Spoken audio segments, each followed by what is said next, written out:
Hey, what's up, you guys? Marty Schwartz here, GuitarJams.com. I was going through a lot of emails the other day, and I was seeing a few questions that were getting repeated over and over for the beginners out there. And it was, help, I can't switch my chords fast enough. And I'm going to talk about that a little bit and just some, basic kind of guidelines to help you get switching these open cowbell chords as quick as possible. Also, you can always click the link below, and I have even more free lessons to give you. There's a link down there. You can check it out. But let's talk about the basic chords. There's a lot of different approaches that you can do, but one is to, let's say, limit yourself to just 2 chords and practice 2 chords, switching those 2 chords over and over. I find that the more info at once, the more likely you're to get overwhelmed. Like I would think when I used to buy a chord book, for instance, and it was that thick, and you go through, and there's 1,000 different chords in there, and it's overwhelming, and you kind of feel defeated before you even start practicing. So one thing is you can just limit yourself in the beginning. Like, for instance, the most easy chord is an E minor chord. And the second, probably most easiest chord would be A major. So if you're having problems switching all these different chords, start with just the 2 easiest ones and switch back and forth. Also, when you're doing something else, like multitasking, watching TV, old joke I used to say is waiting for your Pop-Tart, different things. Sometimes food related, sometimes not. But what you can do is, you're on the computer, you're surfing the internet, anything, you could just sit, and while you're watching that show or whatever, you could just do the shapes of the chords without actually playing music. Just the shapes of the chords. It really pays off because it's all time put in. The more specific technique tips that I want to give you about switching chords, though, are things that I've learned from guitar teachers myself. I've had some great guitar teachers out there that are still teaching other people. And some of those tips would be something like this. Taking a D major chord. Any of these chords, and I'm just using D as an example, is you can form the shape, and then something that's really good is, my joke was kind of like you had, freeze spray, and you're like, you spray it on there and your fingers get frozen. So what you're doing is you're keeping the shape of the chord, taking your hand off, and then putting it back on and making the, appropriate adjustments to get that chord shape right. You could just literally take it a little bit off, put it back on, take it off, put it on, so forth, and so on.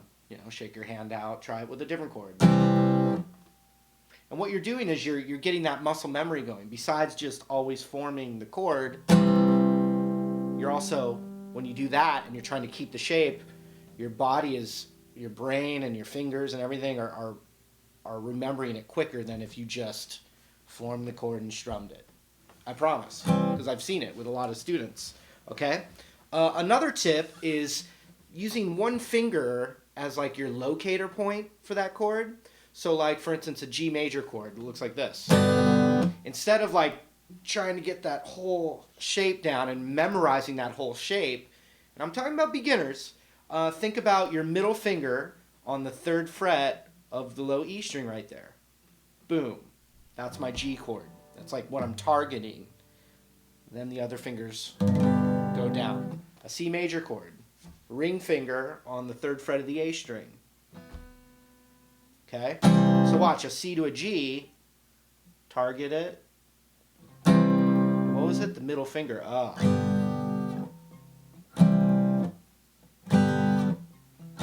Now, the obvious goal is we want...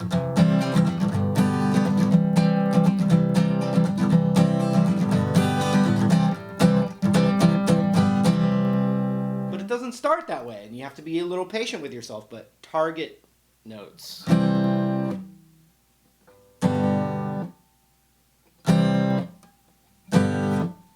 Keep the shape.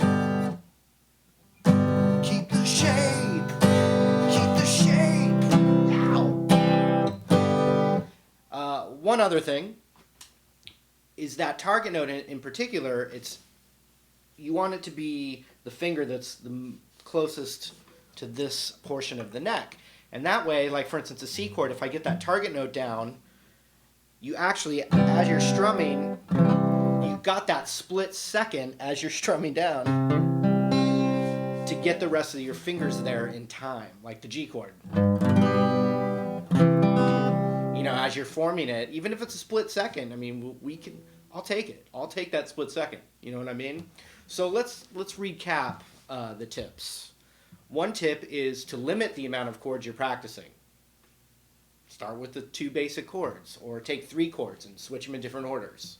The next tip is to form the chord shape and take your hand off and put it back on. Do it with the chords. That'll help. Another tip, do some of these things when you're actually not paying attention. When you're watching TV or waiting for your Pop-Tart or surfing the net. You can do it when other things are going on. That goes for scales too. Also, target notes for the chords. A D chord has the index finger on the 2nd fret of the G. A C chord, boom. G chord, boom. E minor. And obviously this is just to get you going. These are tips to get you going. I don't do it that way anymore, but these really help. Okay? All right, so just those are some things that I would tell you if I was talking to you in person and you asked me that. So I hope some of these ideas are able to kind of kickstart you. And just remember, everyone was here. I remember being in the same position, and I would say it just takes a little patience, but once you can play like 4 or 5 of those open chords without having to struggle, the rest is fun because you can play a million songs with those easy chords. So keep that in mind. Hope it helped.